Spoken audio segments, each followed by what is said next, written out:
Depuis un an ou deux, je suis convaincu que Truman Show était en réalité un message destiné à nous, les joueurs, dans un monde peuplé de PNJ.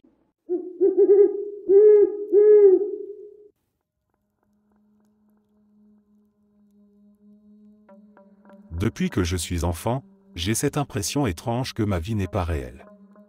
Comme si tout ce qui m'entoure n'était qu'un immense décor soigneusement entretenu pour me garder ici, à ma place. Vous avez déjà vu The Truman Show? C'est ce film où un homme découvre que toute sa vie est une illusion, que tout son environnement est un gigantesque plateau de tournage et que chaque personne qu'il croise est un acteur jouant un rôle. Il est observé en permanence sans le savoir, piégé dans une existence contrôlée où tout est fait pour l'empêcher de découvrir la vérité. Je ressens exactement la même chose. Je suis né dans un petit village perdu au Canada. Un de ces endroits qui n'apparaissent même pas sur les cartes détaillées, où la vie semble figée dans une boucle éternelle. Depuis toujours, j'ai voulu partir. Pas juste pour un week-end ou des vacances, mais pour de bon. Aller dans une grande ville, voir autre chose, être ailleurs. Pourtant, chaque fois que j'ai essayé, quelque chose m'a retenu ici. Une tempête de neige imprévisible qui bloque les routes au moment où je devais partir. Une panne soudaine de voiture en pleine nuit. Un accident sur l'unique route qui mène à la ville la plus proche. Et quand ce ne sont pas des obstacles physiques, ce sont des événements inattendus qui me forcent à rester. Un membre de ma famille tombe malade juste avant mon départ. Un ami a un problème urgent et me supplie de rester encore un peu. À chaque tentative, il se passe quelque chose qui m'oblige à faire demi-tour. Au début, je croyais au hasard, à la malchance. Mais maintenant, après tant d'échecs, je me demande si tout cela n'est pas voulu. Le plus troublant, c'est l'attitude des gens autour de moi. Ils ont quelque chose d'artificiel. Ce ne sont pas des inconnus, ce sont des voisins, des amis, des membres de ma famille. Pourtant, quand je les observe, je remarque qu'ils répètent les mêmes phrases, comme s'ils suivaient un script. Ils ne semblent jamais surpris par quoi que ce soit, comme si tout était déjà prévu d'avance. Ils ne réagissent pas aux imprévus, ou alors ils le font d'une manière trop contrôlée, trop mécanique. Parfois, je croise des visages que je reconnais vaguement, des gens que je suis sûr d'avoir vus auparavant, dans un autre contexte, mais ils ne semblent jamais se souvenir de moi. Comme des figurants qu'on réutilise dans une mise en scène. J'ai commencé à faire des tests. Un jour, au lieu de suivre mon itinéraire habituel, j'ai pris un chemin différent, un raccourci qui passe derrière les maisons. J'ai remarqué que certains passants s'arrêtaient un instant, hésitaient, comme s'ils attendaient que je reprenne ma route normale. Une autre fois, j'ai décidé de sortir en pleine nuit, sans prévenir personne, juste pour voir. À peine avais-je atteint la sortie du village que je suis tombé sur un barrage routier avec des panneaux indiquant des travaux. Mais il n'y avait ni engin, ni ouvrier, juste ces panneaux plantés là, comme une barrière invisible m'empêchant d'aller plus loin. Je ressens parfois une étrange pression dans l'air, comme si quelque chose m'observait. Quand je marche dans les rues, j'ai l'impression que les regards des autres s'attardent sur moi une fraction de seconde de trop. Quand je parle de mon envie de partir, les sourires sont toujours les mêmes, figés, comme s'ils voulaient me convaincre que je suis bien ici et que je n'ai aucune raison d'aller ailleurs. Ils posent toujours les mêmes questions, avec la même intonation, comme une boucle qui se répète inlassablement. J'essaie de me dire que tout ça n'est qu'une coïncidence, que je me fais des idées. Mais plus le temps passe, plus cette sensation d'être piégé grandit en moi. C'est comme si une force invisible m'empêchait de sortir de ce décor, comme si ma vie entière était dirigée par une main inconnue qui veille à ce que je ne découvre jamais ce qu'il y a au-delà des limites de mon monde. Peut-être que je suis fou, peut-être que ce ne sont que des paranoïas sans fondement. Mais si ce n'est pas le cas, alors il existe quelque part une sortie, une faille, une brèche dans ce décor.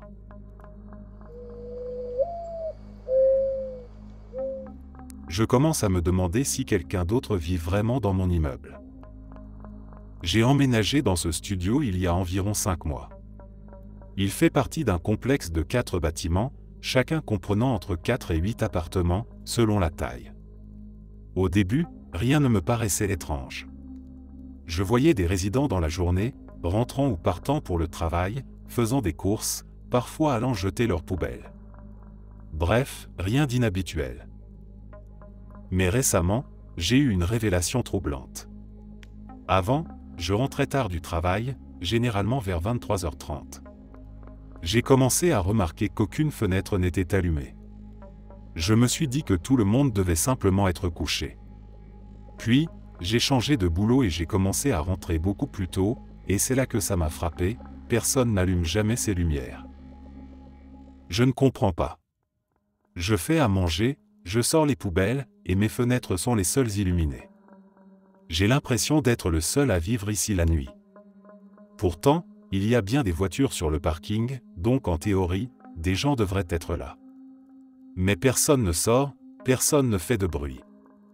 C'est comme si l'immeuble était désert dès la tombée du jour. Honnêtement, soit tout le monde ici a une vision nocturne exceptionnelle, soit ils sont super ennuyeux et se couchent avec le soleil ou alors personne ne vit réellement ici. Et là, ça devient flippant.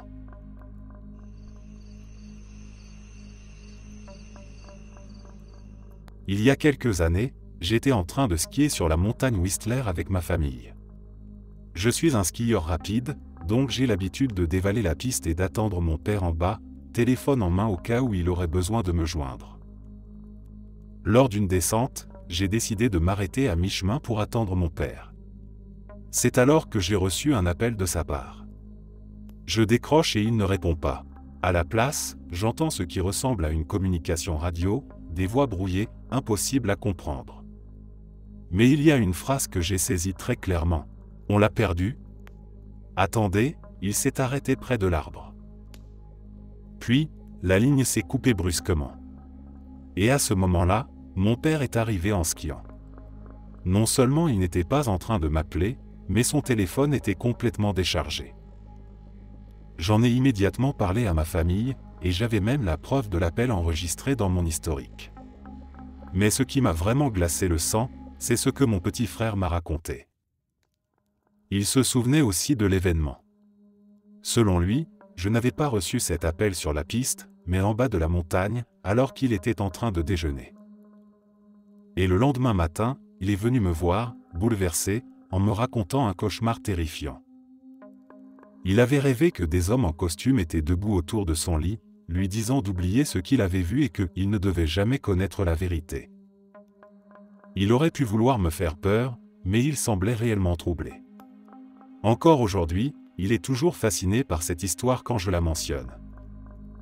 Ce moment a complètement bouleversé ma perception de la réalité.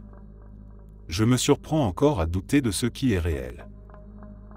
Cette expérience me rappelle étrangement la scène de The Truman Show, où la radio de sa voiture capte par accident les communications de l'équipe qui surveille chacun de ses mouvements.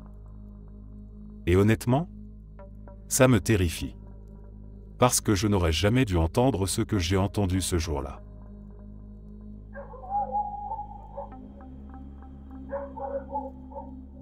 C'était une expérience étrange, comme tout droit sorti de The Truman Show.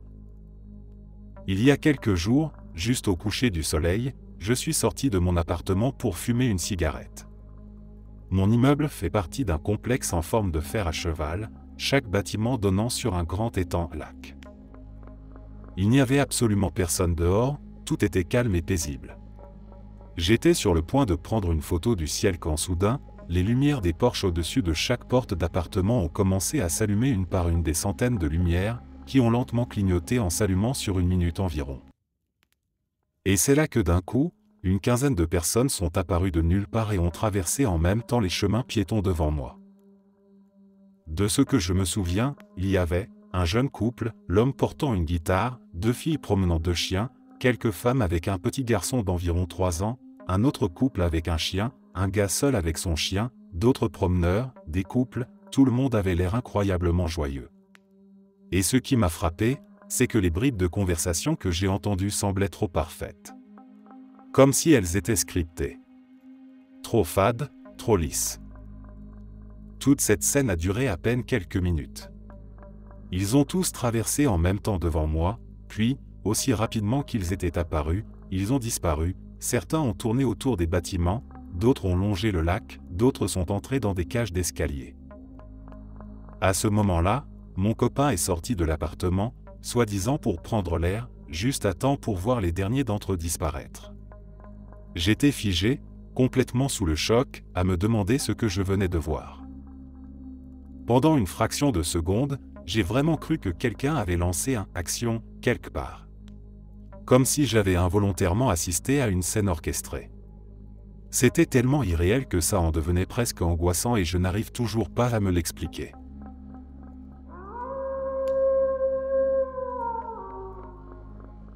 Depuis 1 an ou 2, je suis convaincu que Truman Show était en réalité un message destiné à nous, les joueurs, dans un monde peuplé de PNJ. Principalement à cause d'expériences comme la tienne. L'autre jour encore, je suis entré dans une supérette située dans un coin tranquille de la ville, vers 23 heures. Il n'y avait absolument personne, l'endroit était désert, mis à part le caissier qui semblait s'ennuyer à mourir derrière son comptoir. Je me dirige vers l'arrière du magasin pour prendre un pack de bière, et quand je reviens, il y a maintenant une file d'attente de 5 ou 6 personnes devant la caisse. Le plus étrange, ils achetaient tous des trucs complètement aléatoires. Un billet de loterie et une brosse à dents dans le même panier. Une combinaison d'achats qui n'avait aucun sens. En attendant dans la file, je jette un œil dehors. Et là, toutes les pompes à essence ont maintenant des voitures en train de faire le plein. Le truc, c'est que sur la route en venant, il n'y avait personne. Ni devant, ni derrière moi. Les rues étaient désertes. Alors d'où viennent ces gens? Mais le plus David Lynchien dans tout ça, c'était le carillon de la porte d'entrée du magasin. Un petit grelot censé sonner à chaque fois que quelqu'un entre. Il a sonné quand moi je suis entré, mais il n'a pas sonné une seule fois pour ses autres clients. Ce genre de scène est devenu tellement courant dans ma vie que ça ne me surprend même plus. Mais franchement, je déteste que ça m'arrive. Je déteste avoir l'impression d'être pris au piège dans une mise en scène dont je ne connais pas le script.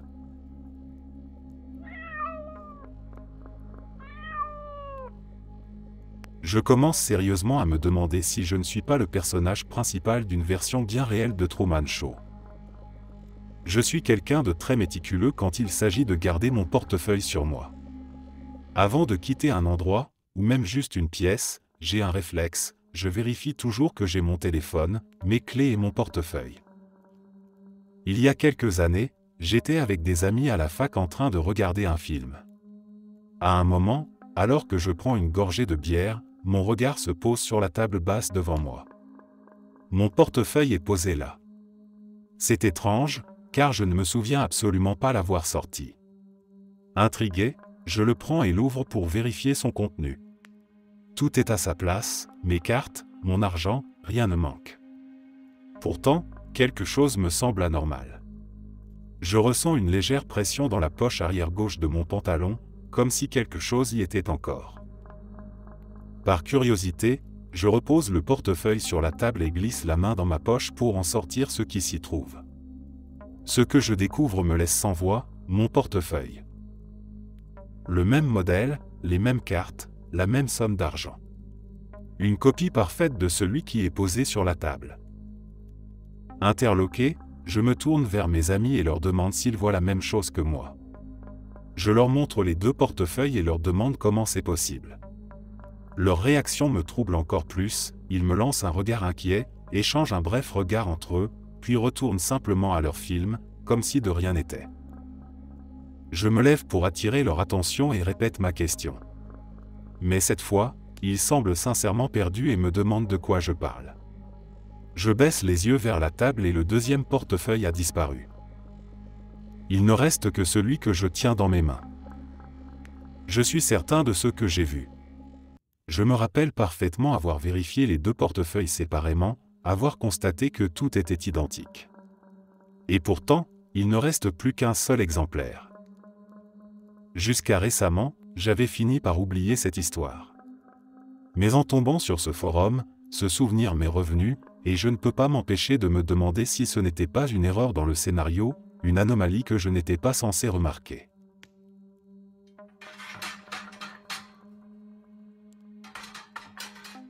J'étais en route pour une conférence avec un groupe de mon école. Nous nous rendions à Myrtle Beach, en Caroline du Sud. Nous étions partis en début d'après-midi pour ce long trajet. Sur les longs voyages en voiture, il y a toujours des moments un peu étranges, mais celui-ci m'a vraiment perturbé.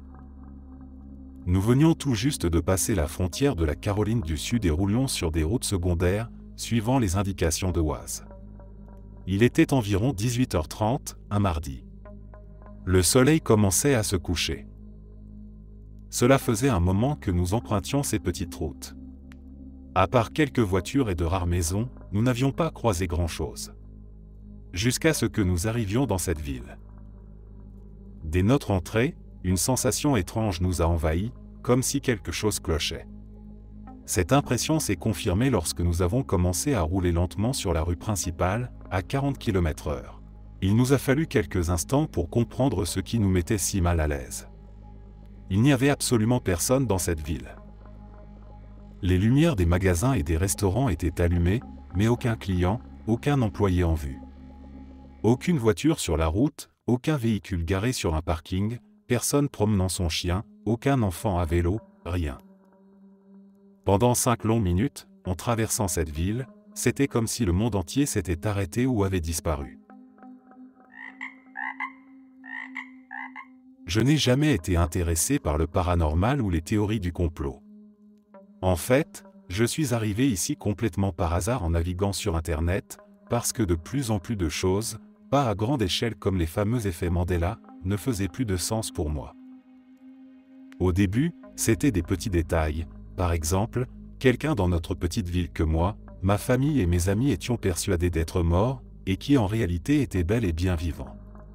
On ne l'a découvert que parce que quelqu'un l'a mentionné il y a quelques mois.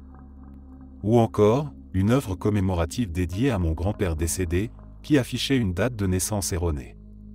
Il est mort depuis plus de 10 ans, et pourtant personne ne l'avait remarqué avant l'année dernière, quand ma mère est tombée dessus par hasard et a été choquée. Ce tableau était sous nos yeux, au même endroit, depuis tout ce temps. Autre exemple, l'acte de naissance de mon père, un document officiel, indique une date différente de celle que nous avons toujours célébrée. Il est inscrit qu'il est né un jour plus tôt. Mon père lui-même était stupéfait en le découvrant, et ma grand-mère aussi. Toute sa vie, on a fêté son anniversaire le 24, alors qu'en réalité, selon ce document, il serait né le 23. Mais alors, où est la vérité? Bref, pour résumer, je me fiche des théories, des glitches ou des effets en tout genre.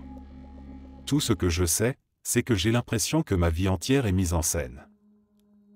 En cherchant des explications, je suis tombé sur des discussions à propos de l'effet Mandela. Et dans certains commentaires, des gens disaient que ce genre d'expérience relevait plutôt de la catégorie bug dans la matrice.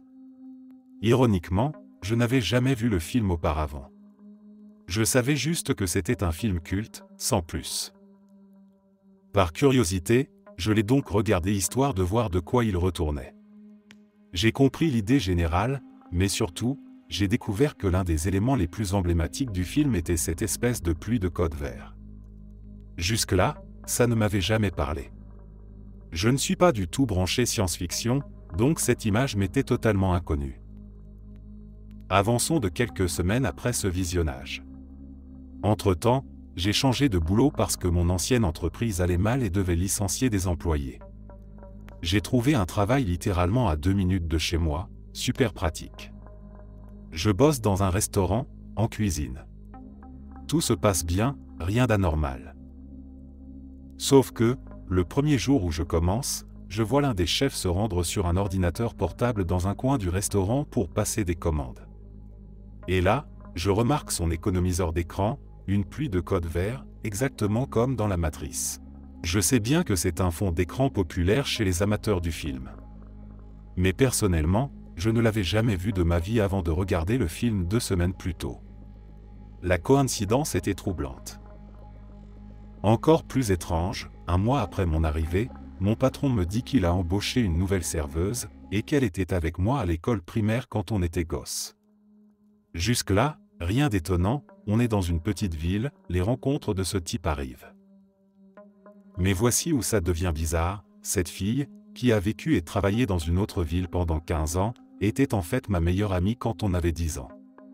J'ai eu plusieurs meilleurs amis d'enfance dont j'ai perdu la trace, mais elle est la seule qui est revenue régulièrement dans mes rêves pendant des années, et même récemment, alors que je ne lui avais plus parlé depuis 15 ans. Et voilà qu'un mois après mon embauche, elle débarque exactement au même endroit. Elle est serveuse, moi je suis en cuisine, donc techniquement, on n'a pas besoin de beaucoup interagir. Mais bizarrement, elle passe beaucoup de temps à traîner dans la cuisine avec nous, surtout près de moi. Elle ne parle pas beaucoup, mais elle est là, comme attirée inconsciemment vers moi. Et, honnêtement, je ressens la même chose. Ça ne me met pas mal à l'aise, mais ça me fait quelque chose. Et ce n'est qu'un exemple parmi tant d'autres. Rien que hier, 2 fois en 1 heure, j'ai prédit exactement ce qui allait être dit à la télé avant que ça ne soit prononcé. Et ce n'était pas une pub ou un épisode déjà vu. Je ne cherche pas à prouver quoi que ce soit. J'ai juste créé ce compte pour partager mon expérience et voir si d'autres ont vécu des choses similaires. Parce que plus le temps passe, plus j'ai le sentiment que l'idée d'une simulation pourrait être réelle. Vous savez, comme quand vous pensez à quelqu'un que vous n'avez pas vu depuis des mois, et que 10 minutes plus tard, il vous envoie un message? Ou quand vous avez une chanson obscure en tête, et qu'elle passe juste après à la radio? Tout semble calculé, prédictible et j'ai l'étrange sensation d'être en train de me réveiller.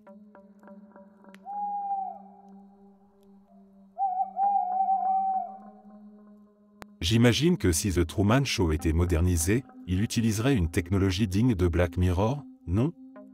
Est-ce que quelqu'un d'autre a déjà eu l'impression que les gens pouvaient voir à travers vos yeux, entendre ce que vous pensez et dites?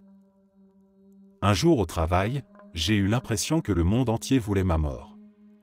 Je travaille dans l'entreposage, donc je suppose que ce genre de sentiment est courant. À un moment donné, j'ai consciemment pensé à l'univers. Si tu veux que je me tue, dis-le-moi maintenant, et je le ferai. À peine quelques secondes plus tard, le chef d'entrepôt s'est approché de l'allée où j'étais en train de ranger des stocks et m'a demandé « Eh, tu as ton couteau sur toi, hein ?» J'ai répondu oui, et il a hoché la tête une seule fois avant de repartir, en me lançant un regard qui semblait vouloir vérifier si j'avais bien compris le message. Plus tard, je me suis retrouvé seul près du quai de chargement et, pour en avoir le cœur net, j'ai pensé à la même question. Le chef est alors sorti de son bureau, est passé derrière moi et a dit « Allez, fais-le ». Puis il s'est éloigné. Ça m'a glacé le sang. J'ai plusieurs autres exemples qui me font penser que certaines personnes peuvent lire mes pensées, mais celui-ci était de loin le plus sombre et le plus troublant. Récemment, je plaisante souvent avec mes amis en disant que j'ai l'impression de vivre dans The Truman Show. Et ces derniers temps, cette sensation m'est arrivée plusieurs fois. Un jour, je regardais un film avec mon père dans lequel il mentionnait la marque de vêtements Abercrombie. Cela a déclenché une brève discussion avec lui à propos de la marque. Une fois notre conversation terminée, j'ai pris mon téléphone, ouvert Facebook, et l'un des premiers posts que j'ai vu était une publicité pour Abercrombie & Fitch. J'en ai parlé à mon père et on a trouvé ça un peu étrange. Quelques semaines plus tard, j'écoutais de la musique et j'ai découvert un groupe génial appelé The Chromatics. Je n'avais jamais entendu parler d'eux auparavant, alors que leur musique existait depuis quelques années. J'ai particulièrement accroché sur une chanson intitulée « Lady ». Le lendemain matin, je suis allé avec ma mère dans une jardinerie. Après environ 5 minutes, mon esprit s'est concentré sur la musique d'ambiance et c'était Lady des Chromatics qui jouait. J'ai eu un petit choc, trouvant ça vraiment étrange qu'une jardinerie diffuse cette chanson et que je la réentende juste après l'avoir découverte la veille. Le soir en rentrant chez moi, je discutais avec un ami sur Facebook et je lui ai raconté cette expérience. Je lui ai même envoyé le lien de la chanson et j'ai commencé à l'écouter à nouveau. En même temps, je faisais défiler mon fil d'actualité et je suis tombé sur un post d'une radio locale annonçant qu'un chien nommé Lady, qui était porté disparu, venait d'être retrouvé, juste au moment où la chanson chantait « Je cherchais Lady ». Là, j'ai été complètement retourné par cette coïncidence. C'est probablement juste un enchaînement de hasard, mais sur le moment, ça ne me semblait pas être une simple coïncidence.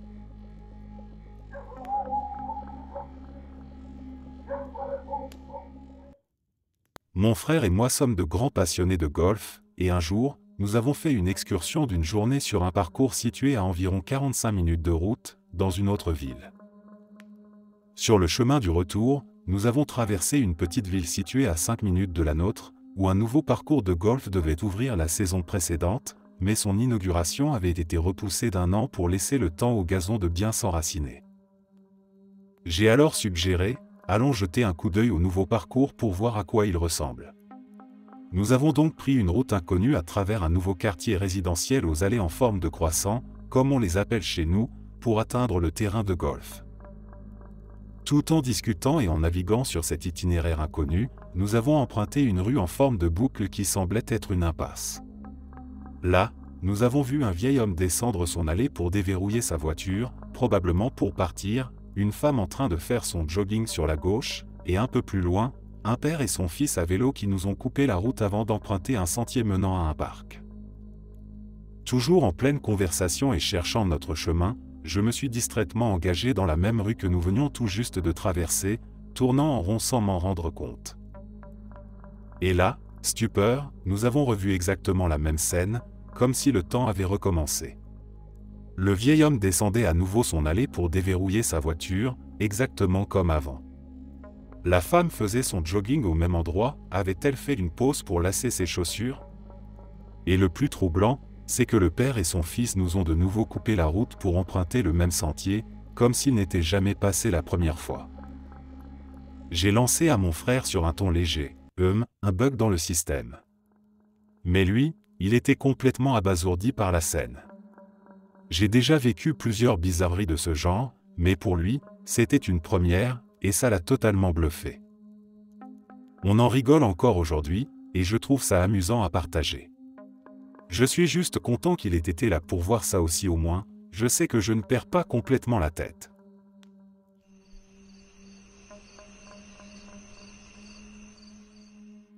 Samedi soir, j'étais avec des amis en train de boire pas mal de bière, de mélanger avec de l'alcool fort, et à un moment, un joint a commencé à circuler. On était tous assis autour d'un feu de camp, détendus. J'ai pris seulement quelques taffes, mais j'ai très vite senti mon esprit basculer dans un état étrange. Petit à petit, j'ai eu la sensation d'avoir brisé une barrière invisible entre moi et la réalité. J'ai commencé à percevoir les choses différemment, mes amis autour du feu ne me semblaient plus être de vraies personnes, mais plutôt des créations de mon imagination ou des acteurs jouant un rôle dans un scénario déjà écrit. Puis une idée encore plus terrifiante s'est imposée à moi, et si j'étais le seul véritable être conscient, enfermé dans une simulation, avec une entité supérieure contrôlant mes actions au quotidien. Peut-être que je ne pouvais prendre conscience de cette vérité qu'en étant dans cet état second, comme si l'alcool et la weed avaient temporairement désactivé les mécanismes qui m'empêchent habituellement de voir la réalité telle qu'elle est.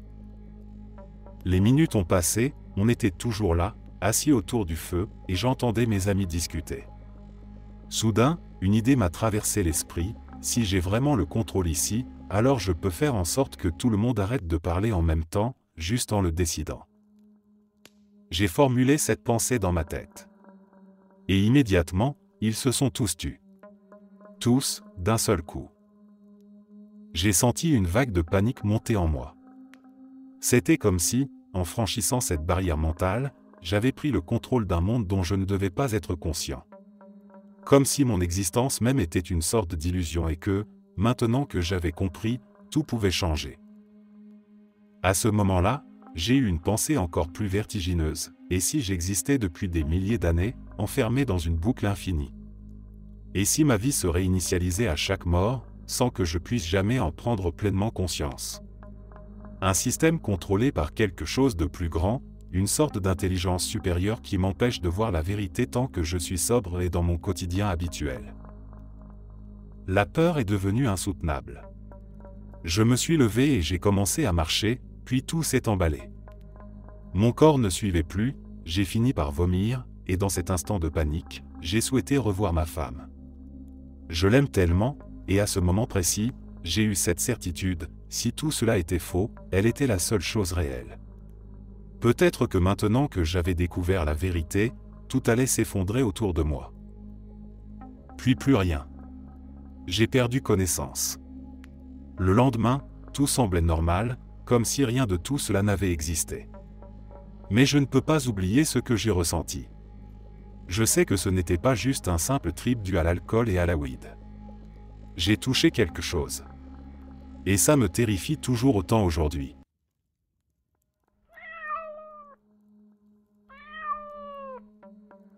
J'habite dans les Highlands écossaises, à environ 30 km de la ville la plus proche. Aujourd'hui, en conduisant en direction de la ville, je prêtais vaguement attention à la circulation en sens inverse. Cela s'est produit sur une distance d'environ 8 km, alors que la route était relativement peu fréquentée. J'ai vu une Audi rouge, suivie d'une BMW noire, puis d'un SUV blanc. Derrière ces voitures, il y avait un magnifique petit coupé sportif, d'une couleur iridescente entre bleu-vert et violet. Je ne savais pas quel modèle c'était, car il n'avait aucun insigne sur le capot, mais la couleur était vraiment unique. J'ai fait remarquer à mon mari à quel point cette teinte était belle. Ensuite, il y a eu quelques camions, puis une Audi rouge, une BMW noire et un SUV blanc. Mon mari, absorbé par notre conversation, ne faisait pas vraiment attention aux voitures. Puis, ce même petit coupé sportif bleu-vert est réapparu au détour d'un virage. J'ai rigolé et lui ai montré du doigt, avant de reprendre notre discussion. Puis, après quelques autres camions, une Audi rouge, une BMW noire et un SUV blanc. Amusé, j'ai plaisanté en prédisant la suite des voitures. Et elles sont arrivées exactement dans cet ordre, jusqu'à la petite voiture de sport. Les Audi, BMW et SUV étaient de modèles différents, mais bien des mêmes marques.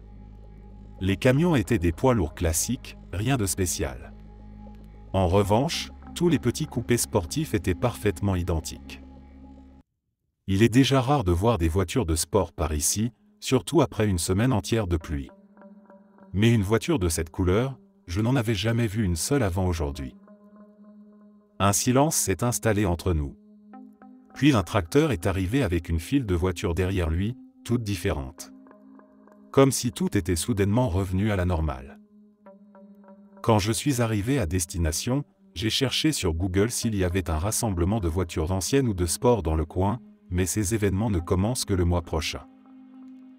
Je prends cette route presque tous les jours depuis des années, et jamais je n'ai vu cette couleur auparavant. À part lors des salons automobiles, c'est très rare de croiser plusieurs voitures de sport ici.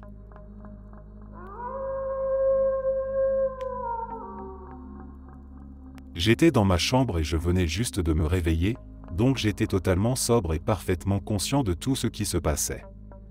J'avais déjà passé un moment dans mon lit à émerger, donc j'étais bien réveillé et prêt à commencer ma journée.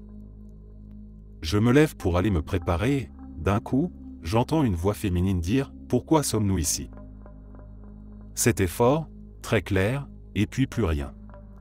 Ce n'était pas comme si quelqu'un l'avait dit normalement, j'ai regardé autour de moi, il n'y avait personne. Ce n'était pas non plus un son venant d'une voiture qui s'éloigne, car ça ne s'est pas atténué progressivement. Ça s'est juste arrêté net. Personne d'autre n'a semblé l'entendre, et chez moi, il est extrêmement rare qu'un bruit aussi fort se fasse entendre dans ma chambre. C'était comme si la voix venait de la pièce, comme si quelqu'un s'était rendu compte qu'il avait parlé trop fort et s'était soudainement tu. Je n'ai aucun antécédent de schizophrénie, je n'ai jamais entendu de voix ni vu quoi que ce soit d'hallucinatoire. C'était juste un de ces moments Truman Show complètement inexplicables.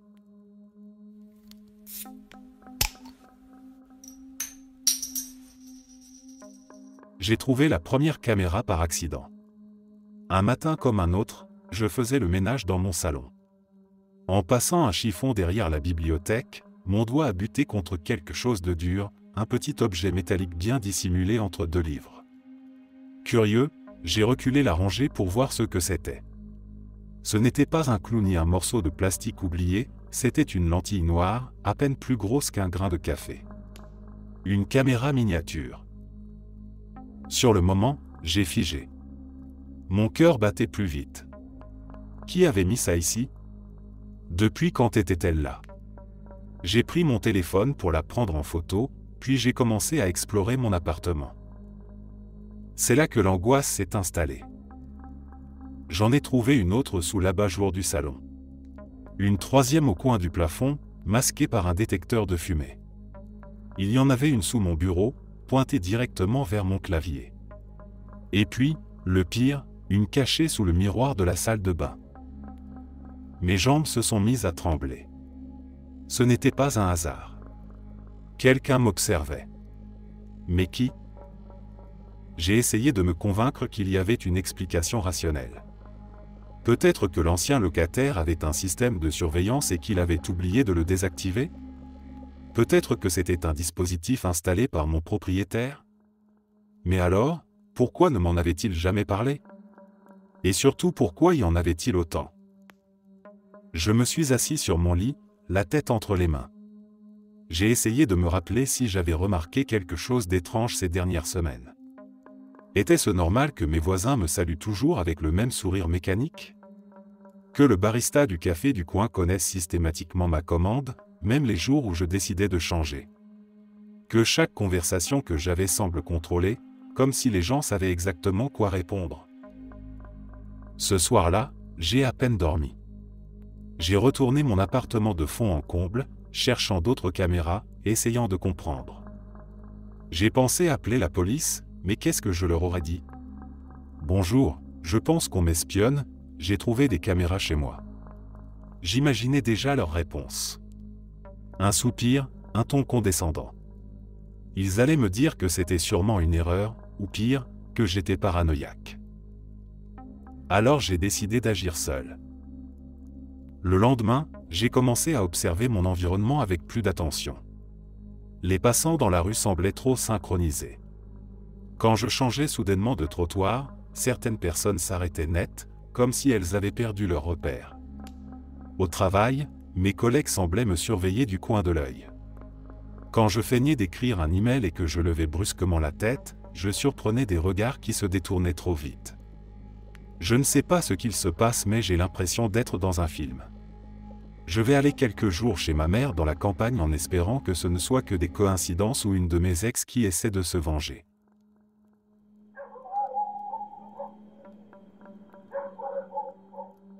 Depuis le début de la pandémie, je suis probablement sorti de chez moi seulement 2 fois par mois pour faire les courses.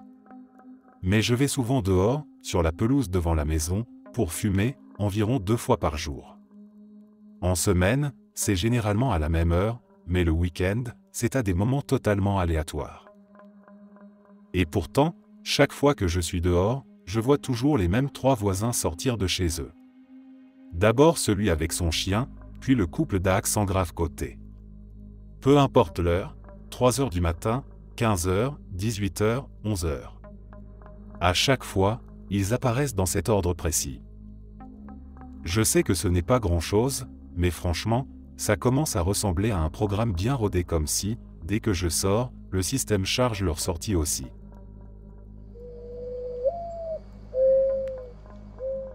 Hier, j'étais dans un bar avec des amis, assis près d'une grande fenêtre. Ils ont commencé à parler boulot, et comme la conversation ne m'intéressait pas trop, j'ai regardé dehors. Un homme âgé, à l'allure un peu étrange, portant un t-shirt rouge, est passé en boitillant devant la fenêtre. Il marchait lentement, avec une mauvaise posture. J'ai pris une gorgée de mon verre, c'était mon premier verre de la soirée, j'en étais à la moitié, et j'ai repris le fil de la conversation de mes amis. Ils parlaient toujours boulot, alors j'ai de nouveau regardé par la fenêtre. Et là, le même homme, avec le même t-shirt rouge, est repassé devant la fenêtre. Dans la même direction. À la même vitesse. Il n'y avait pas assez de temps pour qu'il ait pu faire le tour du pâté de maison, ni même revenir sur ses pas et repartir dans cette direction. La seule explication logique que j'ai trouvée, c'est qu'il aurait un jumeau identique qui marchait exactement un bloc derrière lui, mais pourquoi ? J'ai décidé d'en parler au groupe. Je leur ai dit, je viens de voir ce mec passer dans cette direction il y a à peine 8 secondes. Et c'est là que ça devient encore plus étrange. Ils ont tous éclaté de rire, d'un rire exagéré, presque forcé. Pourtant, je n'avais pas dit ça sur un ton humoristique. Et ce n'était pas leur façon habituelle de rire. L'ambiance était bizarre. Très vite, ils ont changé de sujet et ont commencé à parler de leurs animaux préférés, comme si de rien n'était. Je n'ai pas insisté. Mais j'ai ce sentiment tenace qu'il s'est passé quelque chose d'étrange. Ce n'est pas mon genre de m'intéresser à ce genre de phénomène, je suis plutôt terre à accent grave terre. Mais là, peut-être que je devrais leur en reparler.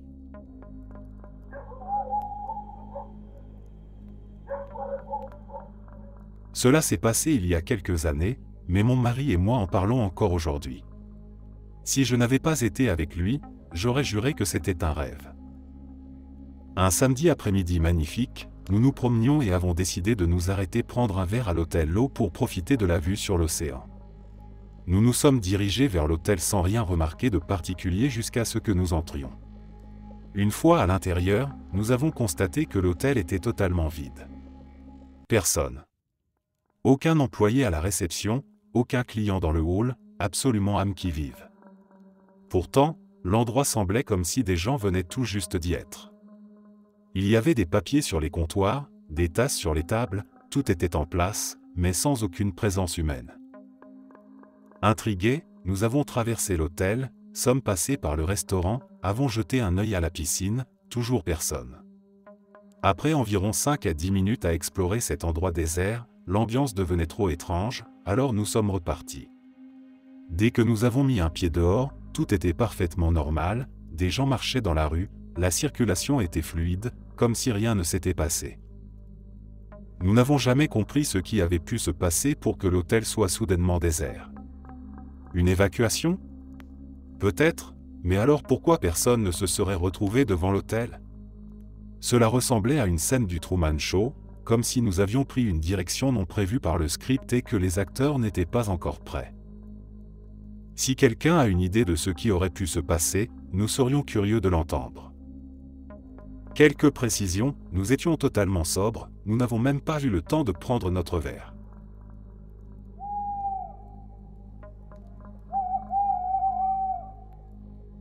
Avant de commencer, je voulais d'abord vous demander si certains d'entre vous ont parfois l'impression d'être observés par des anges, ou que tout cela n'est qu'une immense mise en scène. Pas forcément des anges, mais si quelqu'un a déjà ressenti ça, j'aimerais vraiment savoir. Donc, je suis assis sur le balcon avec mon père et sa femme. Cela s'est passé il y a quelques mois, donc je ne me souviens pas de toute la conversation en détail, mais je me rappelle à quel point c'était étrange. Parfois, je me demande si ma vie n'est pas juste un film destiné au divertissement des autres, comme The Truman Show. On était dehors, et mon père et sa femme parlaient du fait qu'il avait besoin d'un costume conversation tout à fait normal, les gens discutent souvent de shopping après tout. Mon père mentionne que Burlington Coat Factory propose des vêtements à des prix abordables.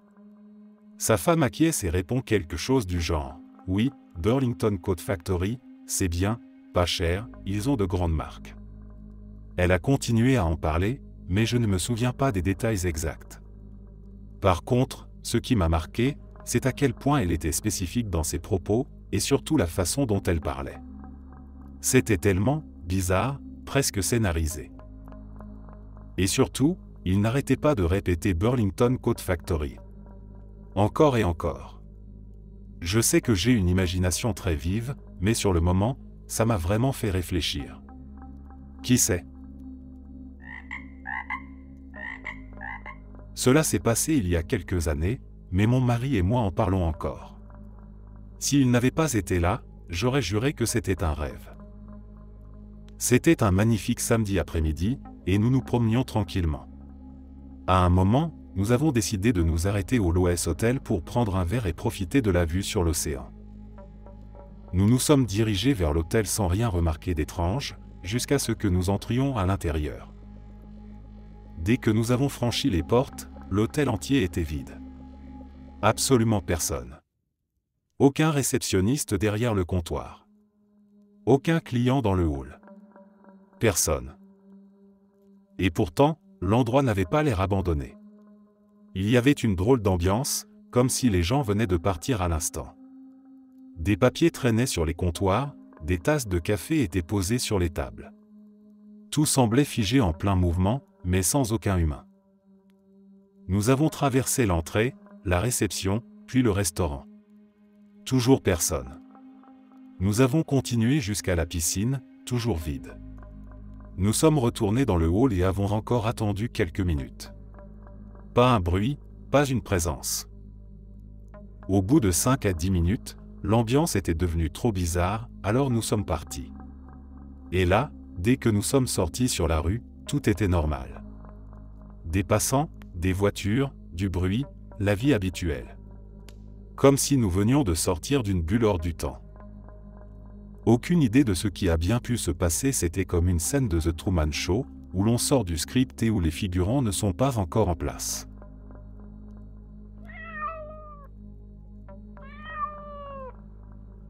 Tout a commencé par une annonce que j'ai trouvée un soir, en scrollant distraitement sur un site d'emploi. Expérience comportementale, soyez payé pour vivre normalement. Le texte était court, intriguant. Il expliquait que des chercheurs en sociologie et en psychologie cherchaient des participants pour une étude grandeur nature sur la routine quotidienne et les comportements sociaux. Il n'y avait aucune contrainte particulière, aucun test à passer, aucune tâche spécifique à accomplir, il suffisait de continuer à vivre sa vie comme d'habitude. En échange, une rémunération généreuse était promise. Au début, j'ai cru à une arnaque. C'était trop simple, trop parfait. Mais l'institut mentionné dans l'annonce existait bel et bien, les témoignages des anciens participants semblaient authentiques, et après tout, qu'est-ce que je risquais? Curieux, j'ai postulé. Le formulaire en ligne était plus long que prévu. On me demandait tout un tas d'informations sur mes habitudes de vie, à quelle heure je me réveillais, où j'allais le plus souvent, quels étaient mes restaurants préférés, avec qui j'avais l'habitude de passer du temps, comment je réagissais à certaines situations sociales. Des questions détaillées, précises, parfois presque intrusives. J'ai rempli le tout sans trop réfléchir, puis j'ai soumis ma candidature. Quelques jours plus tard, j'ai reçu un simple email. Félicitations, vous avez été sélectionné. L'expérience commence aujourd'hui. Il n'y avait pas plus d'explications, pas de rendez-vous, pas d'indication sur ce qui allait se passer. Et pourtant, quelque chose a changé. J'ai d'abord eu l'impression que mes journées étaient plus fluides, comme si un étrange hasard faisait en sorte que tout se passe parfaitement bien. Mon réveil sonnait toujours au bon moment, me laissant pile assez de temps pour me préparer sans stress. Mon bus arrivait exactement lorsque j'arrivais à l'arrêt, sans jamais être bondé, sans jamais avoir de retard. Au travail, mes collègues étaient tous d'une humeur étonnamment agréable, mon patron, d'ordinaire exigeant, s'est mis à me complimenter sans raison apparente, et même mes dossiers semblaient s'organiser d'eux-mêmes. Puis il y a eu les coïncidences. J'ai commencé à remarquer que, peu importe où j'allais, il y avait toujours une place libre qui m'attendait. Que ce soit au café du coin, au cinéma, ou même dans le métro, tout semblait parfaitement ajusté pour moi. Au début, je me suis dit que j'avais simplement de la chance, que peut-être je remarquais ces petites choses plus qu'avant. Mais plus le temps passait, plus cela devenait flagrant. Un jour, en plein centre-ville, j'ai croisé un ami d'enfance que je n'avais pas vu depuis des années. Il m'a reconnu immédiatement, comme s'il m'attendait, et m'a proposé de boire un café. Nous avons parlé de tout et de rien, et à aucun moment il n'a semblé surpris par cette rencontre improbable. 2 jours plus tard, j'ai croisé une ancienne collègue de mon premier boulot, quelqu'un que je n'avais plus jamais revu depuis mon départ. Elle m'a salué avec un sourire, m'a demandé comment j'allais, puis a continué son chemin sans paraître troublée par cette coïncidence. À partir de là, j'ai commencé à douter. Tout semblait trop bien orchestré. Et puis, un soir, alors que j'étais assis dans un café, j'ai entendu une conversation derrière moi qui m'a fait frissonner. 2 hommes parlaient à voix basse. Je n'ai pas entendu tout ce qu'ils disaient, mais un mot a résonné dans mon esprit comme une alarme, ils commencent à remarquer. J'ai senti une vague de froid me traverser. De qui parlaient-ils? Par instinct, j'ai pris mon verre et j'ai regardé mon reflet dans la vitre du café. Derrière moi, 2 hommes en costume semblaient absorbés par leur discussion, mais l'un d'eux tenait son téléphone comme s'il était en train d'envoyer un message urgent. J'ai essayé de rester naturel, de ne pas montrer que j'avais entendu quoi que ce soit. Mais mon cœur battait à toute vitesse. C'est à ce moment-là que j'ai décidé de tester ce qui se passait. Le lendemain, j'ai pris un congé sans prévenir personne. D'habitude, je suis au bureau à 9 heures précises. Ce jour-là, je suis resté chez moi. J'ai éteint mon téléphone, fermé les rideaux et j'ai attendu. Vers 10 heures, un bruit de moteur s'est fait entendre sous ma fenêtre. Prudemment, j'ai écarté légèrement le rideau pour voir. Une voiture noire était garée en bas de mon immeuble, moteur allumé, vitres teintées. Je n'ai pas pu voir qui était à l'intérieur, mais elle est restée là, immobile. Puis, l'interphone a sonné. Une fois. 2 fois. 3 fois. Je n'ai pas répondu. Mon téléphone, que j'avais laissé sur la table, s'est mis à vibrer. Un message de mon patron, vous êtes attendu au travail. Tout va bien? Pourquoi un simple retard provoquerait-il une telle inquiétude? J'ai décidé de ne pas répondre et j'ai attendu encore. Au bout d'1 heure, la voiture a fini par s'éloigner lentement. Mais j'avais compris. Je devais sortir d'ici.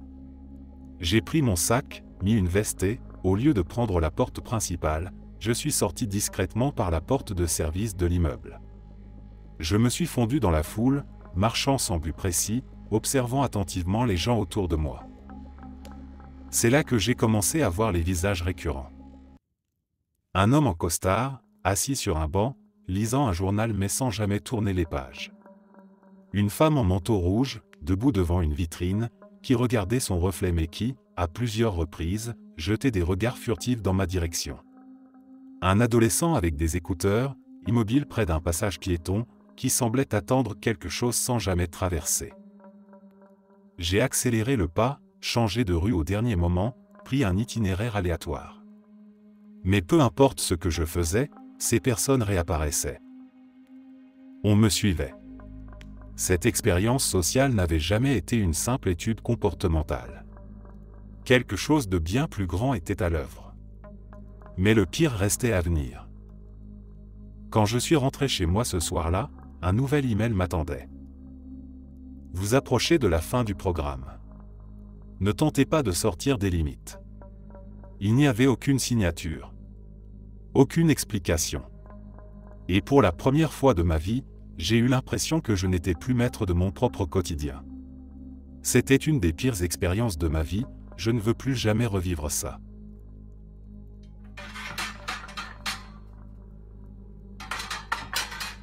Je lis souvent des articles sur les avancées technologiques, notamment en informatique, et la vitesse à laquelle elles progressent. Certaines théories suggèrent que, si l'on continue sur cette lancée, il devient de plus en plus probable que nous vivions dans une simulation informatique. Je sais que ça peut paraître insensé, mais parfois j'ai vraiment l'impression que certaines personnes autour de nous ne sont que des PNJ sans conscience réelle, jusqu'à ce qu'on interagisse suffisamment avec eux pour que leur script se développe. Comme si leur passé, leurs opinions et même leur existence en dehors de la conversation n'étaient générées qu'à la demande, en fonction de ce dont on a besoin à ce moment-là. Prenons un exemple, je fais la queue à la caisse d'un supermarché et je commence à discuter avec un inconnu. Au départ, il a une personnalité très générique, sans rien de distinctif. Puis, selon les questions que je lui pose, il me donne des réponses qui semblent se construire en temps réel, comme si son histoire personnelle n'existait pas avant que je ne l'évoque. C'est un peu comme le paradoxe de Schrödinger appliqué à la mémoire, son passé n'existe pas ou peut-être n'importe quoi, jusqu'à ce que je lui pose une question dessus. Mais ce qui me perturbe encore plus, c'est que je croise sans arrêt des gens qui semblent être des copies d'autres personnes que j'ai déjà rencontrées. Pas exactement identiques, mais comme des variantes du même modèle de personnalité. C'est comme dans un jeu vidéo où les PNJ se ressemblent, avec juste une légère différence de tenue ou de couleur de cheveux. Je ne dis pas que tout le monde est pareil, mais parfois, j'ai l'impression qu'il n'existe qu'une poignée de personnalités distinctes, réparties sur des centaines de personnes différentes. Certains traits reviennent encore et encore, et il m'est arrivé de rencontrer quelqu'un qui ressemblait exactement à une personne que j'avais connue auparavant, dans une autre ville, voire à une autre époque de ma vie. Et puis, il y a ces moments où la réalité semble elle-même scriptée, comme si tout était programmé pour m'empêcher de faire quelque chose ou me pousser dans une direction précise. Par exemple, il m'arrive de recevoir un message super important, un SMS que je dois absolument lire. Mais je suis en voiture, et comme je refuse d'utiliser mon téléphone en conduisant, je me dis que j'attendrai le prochain feu rouge pour le consulter. Et là, tous les feux sont verts, jusqu'à chez moi. Pas un seul arrêt possible. C'est comme si le jeu refusait que je prenne ce moment pour lire mon message. L'autre nuit, j'ai vécu un autre exemple troublant. Il pleuvait par intermittence, mais chaque fois que je devais sortir, la pluie devenait immédiatement un déluge. J'entrais quelque part, et en quelques minutes, la pluie ralentissait jusqu'à devenir un simple crachat. Je ressortais, et bam, la pluie reprenait de plus belle, comme si quelqu'un manipulait la météo juste pour me compliquer la tâche. C'était tellement flagrant que même les gens avec moi ont fini par le remarquer. Au début, ils riaient, puis à force de voir que ça se reproduisait chaque fois, ils ont commencé à être vraiment mal à l'aise. C'est ce genre de petits événements étranges, ces incohérences dans la réalité, qui me donnent parfois l'impression que nous ne sommes pas dans un monde aussi spontané qu'on le croit. Que quelque chose ou quelqu'un orchestre discrètement notre environnement. Merci d'être resté jusqu'à la fin. N'oubliez pas d'aimer la vidéo, de vous abonner et de partager vos propres histoires en commentaire. On se retrouve demain à la même heure devant ce feu.